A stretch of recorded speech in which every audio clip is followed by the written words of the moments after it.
3 signes que ta vie part en couille et tu t'en rends même pas compte. Et le troisième signe, c'est vraiment le plus choquant, c'est un truc de fou.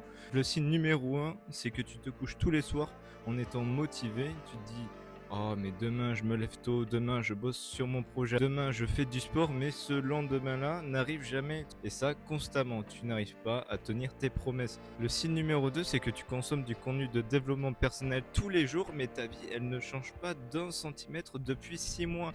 Et là, où est le problème? Et je vais te le dire tout de suite, c'est que c'est devenu une excuse de consommer. Mais non, il faut arrêter de consommer. Agis plutôt, c'est ça qui sert réellement. Pour finir, le signe 3, je dirais que c'est littéralement le plus violent.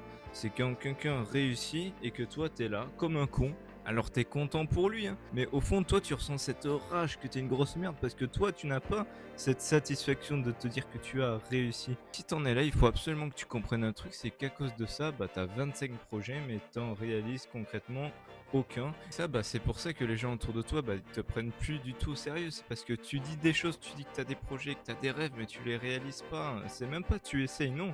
Tu n'essayes même pas. Donc comment tu veux que les gens te respectes si toi-même tu respectes même pas tes propres paroles? Même si tu essayes, c'est pas grave, regarde moi, j'essaye, j'y arrive pas tout le temps, tu vois, je n'arrive pas tout le temps à faire ou à avoir ce que je veux, mais au moins j'essaye, au moins essaye, donne ton maximum tout le temps et sois plus ambitieux.